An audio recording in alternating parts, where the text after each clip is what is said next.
The Ten Commandments, they are taken outright from spell 125 in the Egyptian Book of the Dead. What the Book of the Dead phrased, "I have not stolen," became "Thou shalt not steal." "I have not killed," became "Thou shalt not kill." "I have not told lies," became "Thou shalt not bear false witness," and so forth. In fact, the Egyptian religion is likely the primary foundational basis for the Judeo-Christian theology.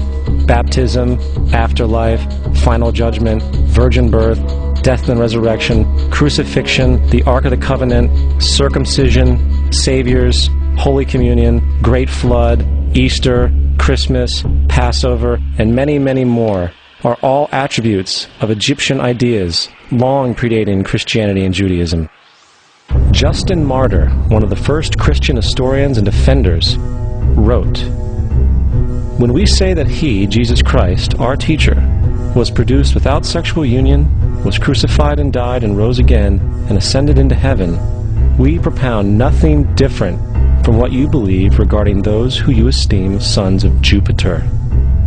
In a different writing, Justin Martyr said, "He was born of a virgin, except this in common with what you believe of Perseus."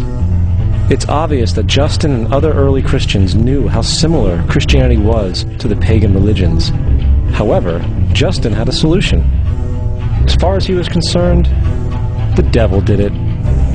The devil had the foresight to come before Christ and create his characteristics in the pagan world. Fundamentalist Christianity, fascinating. These people actually believe the world is 12,000 years old. Swear to God. I actually asked one of these guys, okay, dinosaur fossils. He says, dinosaur fossils? God put those here to test our faith.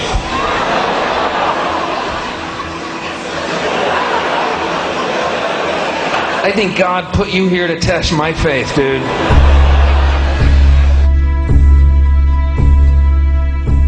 The Bible is nothing more than an astrotheological literary hybrid, just like nearly all religious myths before it. In fact, the aspect of transference of one character's attributes to a new character can be found within the book itself. In the Old Testament, there is the story of Joseph. Joseph was a prototype for Jesus. Joseph was born of a miracle birth. Jesus was born of a miracle birth. Joseph was of 12 brothers. Jesus had 12 disciples. Joseph was sold for 20 pieces of silver. Jesus was sold for 30 pieces of silver. Brother Judah suggests the sale of Joseph. Disciple Judas suggests the sale of Jesus. Joseph began his work at the age of 30. Jesus began his work at the age of 30. The parallels go on and on. Furthermore, is there any non-biblical historical evidence of any person living with the name Jesus, the son of Mary, who traveled about with 12 followers, healing people and the like? There are numerous historians who lived in and around the Mediterranean, either during or soon after the assumed life of Jesus. How many of these historians document this figure? Not one. However, to be fair, that doesn't mean defenders of the historical Jesus haven't claimed the contrary. 4 historians are typically referenced to justify Jesus' existence. Pliny the Younger, Suetonius, and Tacitus are the first 3. Each one of their entries consists of only a few sentences at best, and only refer to Christus or the Christ, which in fact is not a name but a title. It means the Anointed One. The 4th source is Josephus, and this source has been proven to be a forgery for hundreds of years. Sadly, it is still cited as truth.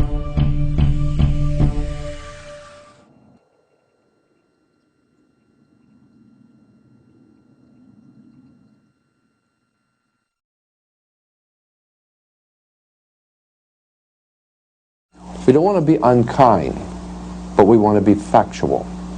We don't want to cause hurt feelings, but we want to be academically correct in what we understand and know to be true. It was the political establishment that sought to historize the Jesus figure for social control. By 325 AD in Rome, Emperor Constantine convened the Council of Nicaea. It was during this meeting that the politically motivated Christian doctrines were established, and thus began a long history of Christian bloodshed and spiritual fraud. And for the next 1600 years, the Vatican maintained a political stranglehold on all of Europe, leading to such joyous periods as the Dark Ages, along with enlightening events such as the Crusades and the Inquisition.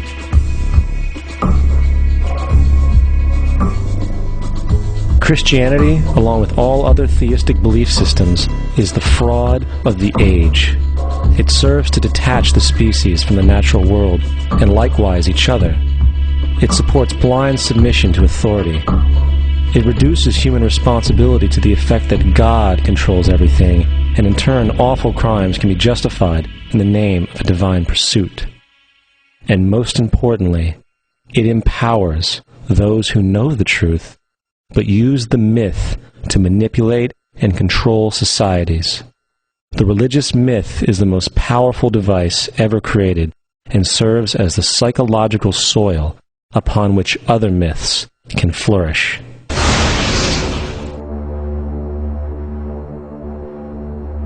A myth is an idea that, while widely believed, is false. In a deeper sense, in the religious sense, a myth serves as an orienting and mobilizing story for a people. The focus is not on the story's relation to reality, but on its function. A story cannot function unless it is believed to be true in the community or the nation. It is not a matter of debate. If some people have the bad taste to raise the question of the truth of the sacred story, the keepers of the faith do not enter into debate with them. They ignore them or denounce them as blasphemers. It is wrong, blasphemous, and sinful for you to suggest, imply, or help other people come to the conclusion that the U.S. government killed 3,000 of its own citizens.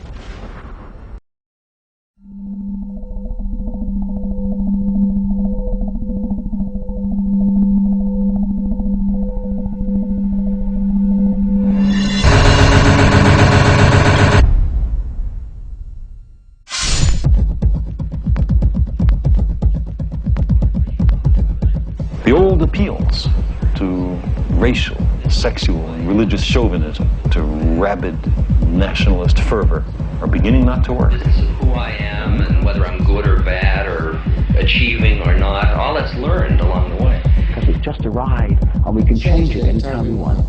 It's only a choice. No effort, no work, no job, no savings of money. I realized that I had the game wrong. That the game was to find out what I already was. Find out what I already was. You know, evolution did not end with us growing thumbs. And the reason our institutions, our traditional religions are all crumbling is because they're no longer relevant.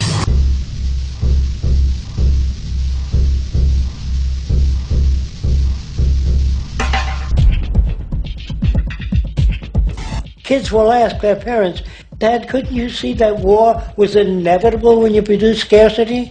Power does what it wants. Power does what it wants. And now they're just more naked about it. Now they just put it right out front and say, this is what we're doing to you folks. And everybody's got a cell phone that makes pancakes, so they don't want to rock the boat. The entire money-structured and materialistic-oriented society is a false society. There is no human nature. There's human behavior, and that's always been changed throughout history. What we need is a true change of consciousness, where we understand the interrelationship between all of us. There are no Negro problems, or Polish problems, or Jewish problems, or Greek problems, or women's problems. They're human problems.